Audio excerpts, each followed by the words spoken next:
Fala, nação rubro-negra! Tá no ar mais uma edição do Fla Show, o canal que é a cara do torcedor apaixonado pelo Mengão. Calma que 2025 tá no começo. Olha aí, esse é o momento mais difícil da temporada. O Flamengo iniciou a preparação para encarar o Bahia no Maracanã. Eu tô com uma dúvida, Vene, queria que você me respondesse na volta. Qual? Sobre prioridades do Flamengo na temporada. Mudaram ou não?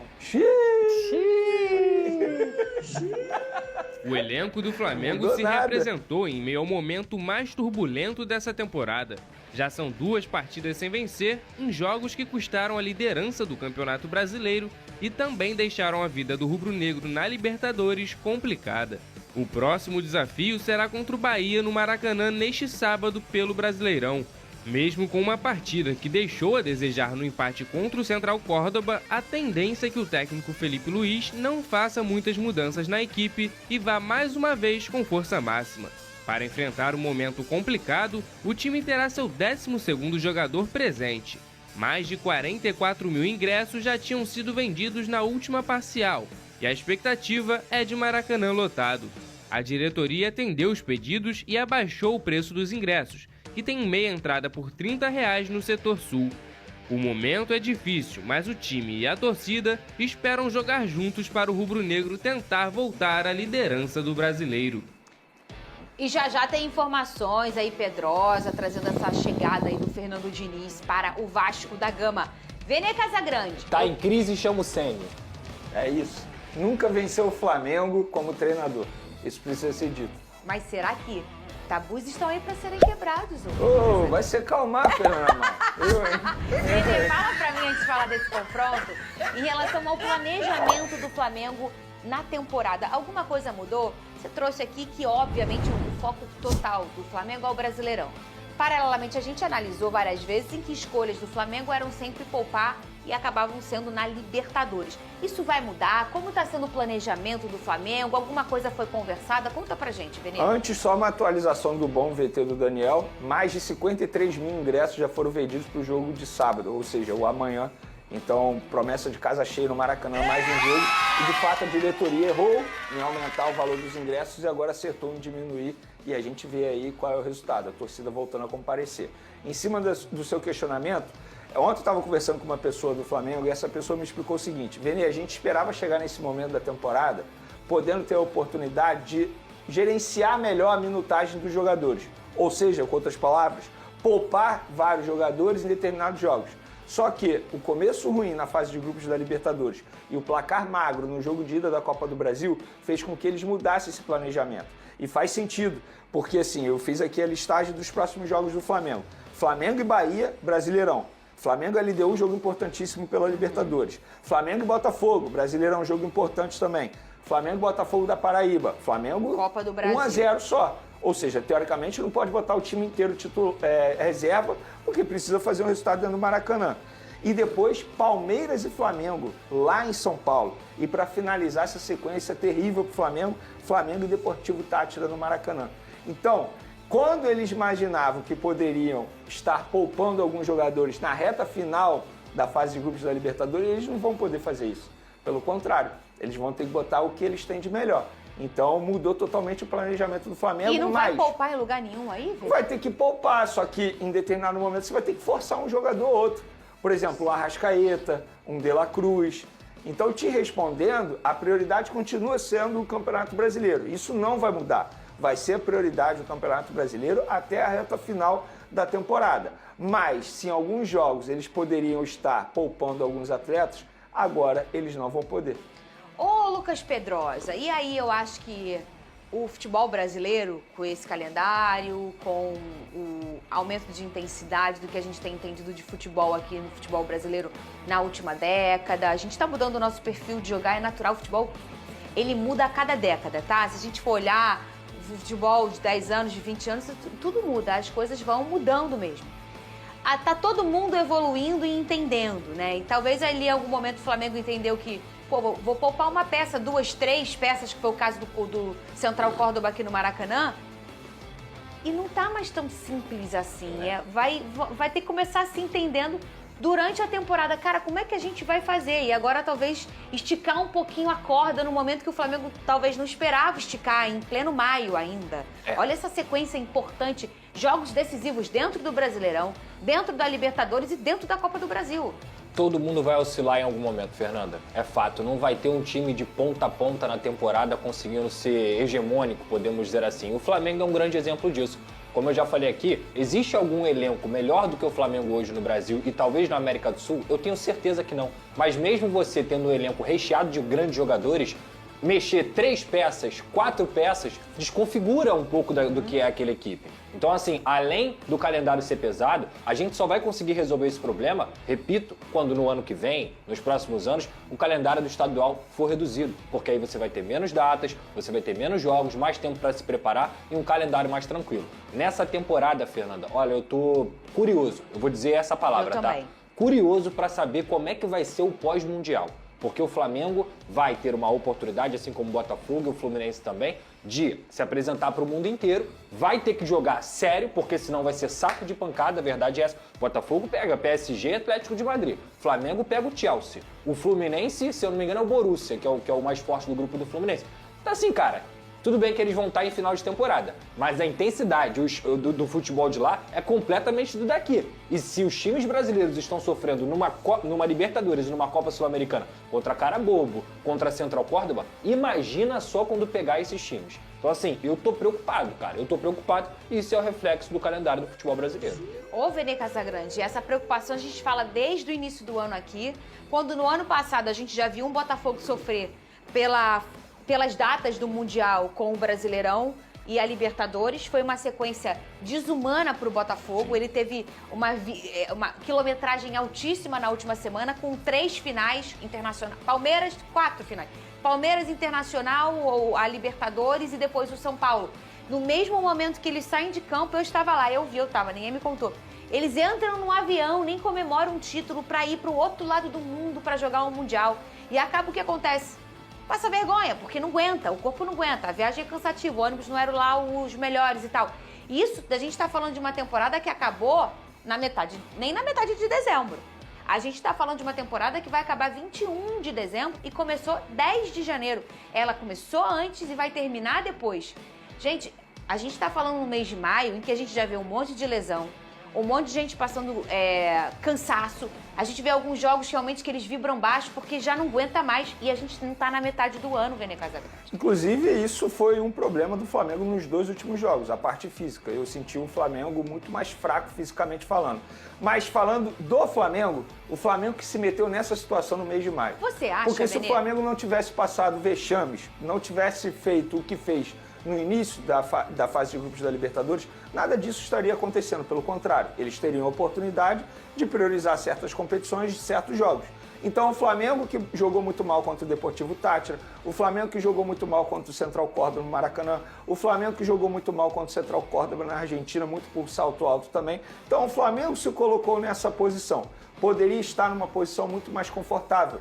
Tanto é que eu acabei de trazer essa informação, eles tiveram que mudar todo o planejamento. Isso tem uma palavra para mim, mobilização. A mobilização do Flamengo no Campeonato Brasileiro, nas partidas, totalmente diferente da mobilização da Libertadores da América. Não sei por qual motivo, mas nos 2 jogos contra o Central Córdoba, eu repito o que eu falei ontem, para mim foi salto alto. Eles achavam que iriam vencer a qualquer momento e não conseguiram vencer. Se meteram nessa posição, agora eles mesmos vão ter que resolver dentro de campo, porque o Flamengo tem obrigação de fazer isso. O elenco que tem, o Flamengo não pode se eliminar na fase de grupos da Libertadores. Eu não estou aqui dizendo que o Flamengo tem que terminar essa primeira parte da temporada até o Super Mundial na primeira colocação do Campeonato Brasileiro. Não estou aqui dizendo. Agora, em relação à Libertadores, era obrigação chegar nessa altura da fase de grupos da Libertadores e sim, já classificado, com a classificação bem encaminhada. Porque a gente estava falando de um Flamengo que poderia ter um melhor aproveitamento entre todos os times da primeira fase de grupos da Libertadores. Agora não. Em 12 pontos disputados tem apenas 5. Isso para mim é vergonhoso. Vene, sobre o seu drone com informações da situação do Rossi no Flamengo. Ele foi, não sei se todo mundo acompanhou, depois do jogo do Flamengo, ele desembarcou no aeroporto, passando pela linha amarela, teve uma tentativa de assalto. Não só ele, outros jogadores também. Outras pessoas também, outras pessoas também. E o carro dele tomou tiros, mas o carro dele blindado, graças a Deus, não aconteceu nada com o jogador. Mas, gente, só um susto tremendo, imagina.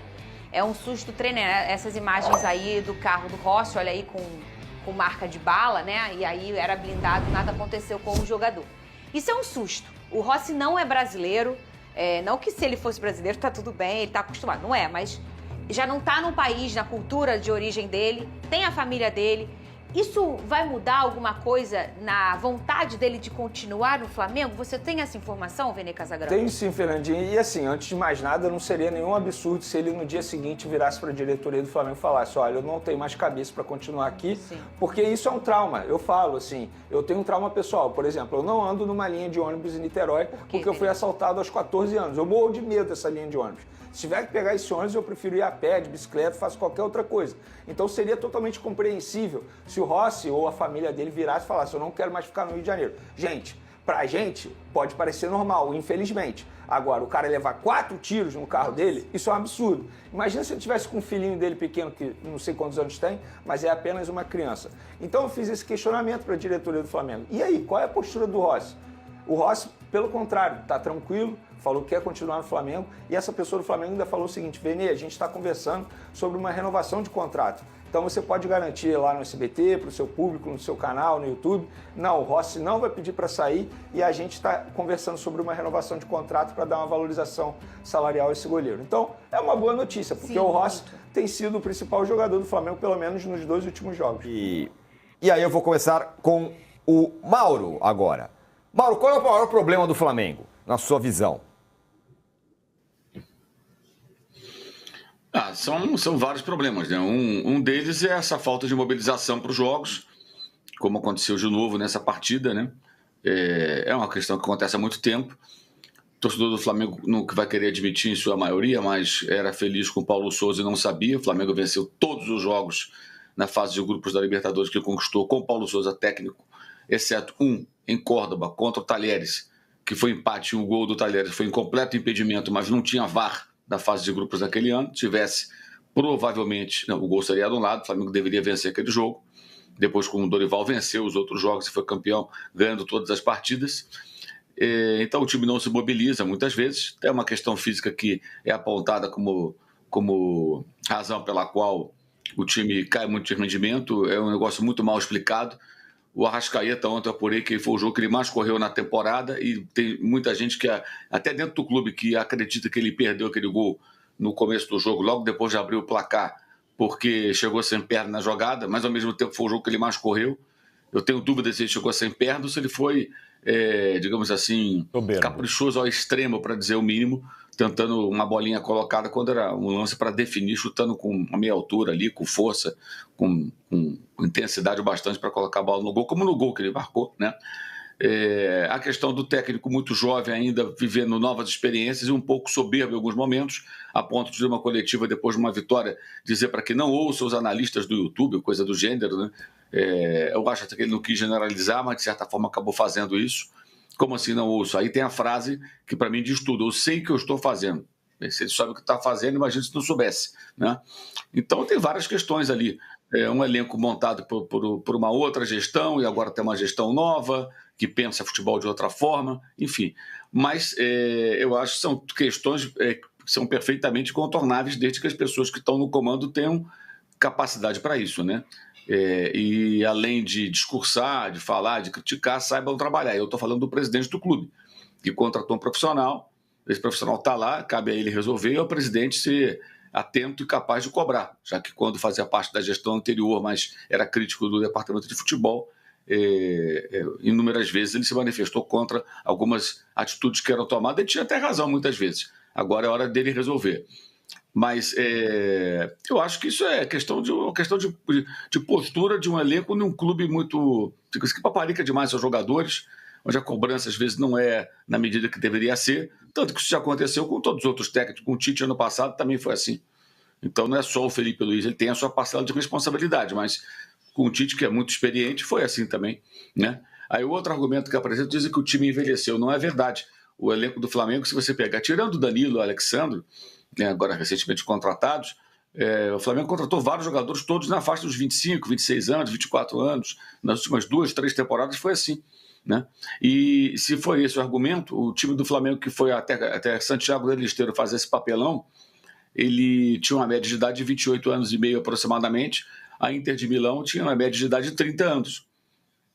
O cara que fez o gol que salvou a Inter, nessa heróica e justíssima classificação, diga-se de passagem, tem 37 anos. O meio-campo da Inter, dois jogadores, tem mais de 30 anos. O goleiro tem 36, mais que o dobro da idade do Lamine Yamal, que é o craque do Barcelona. Então não é só a idade, é postura, uma outra questão que vai além do tatiquece, que é postura em campo, que é determinação, que é não desistir, não aceitar o resultado. E o Flamengo do Felipe Luiz, aí tem muito dele, é capaz de, no último minuto dos acréscimos, precisando de um gol, ficar gerando bola no campo de defesa, no meio campo, trocando passe, esperando o espaço apresentar. Quando ali não aparecer, quando não vai aparecer espaço àquela altura, você vai ter que abrir na marra, seja com chute de média distância, uma bola enfiada, um cruzamento, enfim, mas isso não acontece. Então tem várias questões aí, né? E acho que principalmente postura. É uma característica que o Palmeiras tem já há muito tempo, que é, mesmo jogando mal, e não são poucas as vezes que isso acontece, o time vai lá para vencer, o time busca a vitória, ele tem um objetivo claro e ele vai atrás desse objetivo independentemente do nível da atuação que consiga apresentar. O Flamengo há muito tempo não tem isso. Olha, vamos para ilustrar isso que o Mauro está falando. Aliás, gostei dessa parte final, né, sobre essa diferença do Palmeiras e Flamengo. O Flamengo, nos últimos jogos que ele fez pela Libertadores, é um negócio impressionante se tratando do Flamengo, que é um clube tão poderoso hoje. 7 jogos na Libertadores, venceu apenas um. Perdeu do Bolívar, 1-0. Perdeu do Peñarol, 1-0 no Maracanã. Eu estava nesse jogo, inclusive. Empatou com o Peñarol fora de casa, aí foi eliminado. Esse ano, ganhou do Deportivo Táchira 1-0. Na última bola, o Táchira... Na última bola, o Táchira quase empatou. Perdeu do Central Córdoba, que foi um vexame. Empatou com a LDU fora de casa e empatou com o Central Córdoba. Então, nos últimos 7 jogos, uma única vitória. Fala, nação rubro-negra. Reviravolta. Flamengo mantém interesse em João Félix e aguarda sim do meia para iniciar negociações com o Chelsea. O Flamengo está interessado na contratação de João Félix para a disputa do Super Mundial de Clubes, que tem início agendado para junho deste ano. Neste ínterim, o Flamengo não desistiu do atleta e aguarda um sinal positivo para iniciar a negociação com o Chelsea. Segundo confirmação da reportagem do Coluna do Fla, o Flamengo não desistiu da contratação de João Félix. No entanto, aguarda o aceno do meia para seguir com as tratativas. O Chelsea, inclusive, está disposto a negociar o jogador com o Flamengo, contudo, com algumas condições. Dentre elas, o time inglês não pretende reduzir os valores pedidos pelo atleta. Em resumo, João Félix recebe 19,9 milhões de euros, 128,14 milhões na cotação atual por ano. Atualmente, o atacante português tem vencimento mensal de aproximadamente 10,5 milhões junto ao Chelsea, clube que o contratou em junho do ano passado. Atualmente, João Félix está emprestado ao Milan. O contrato do jogador com o clube italiano vai até junho deste ano, ou seja, após o término dos principais campeonatos da Europa, o português retorna ao Chelsea. Com o clube inglês, o meio-campista tem vínculo até 2031. Vale lembrar que o Flamengo está na mesma chave do Chelsea no Mundial de Clubes nos Estados Unidos. Dessa forma, as equipes ocupam o grupo D e irão se enfrentar no dia 20 de junho, às 15 horas, horário de Brasília, no estádio Lincoln Financial Field, na Filadélfia, em confronto válido pela segunda rodada da competição internacional. Enquanto isso, o Flamengo foca as atenções na competição, que é a prioridade da temporada, o Brasileirão. Isso porque, neste sábado, o rubro-negro enfrenta o Bahia no Maracanã, em jogo válido pela 8ª rodada do Campeonato Brasileiro. As equipes medem forças a partir das 21 horas, horário de Brasília.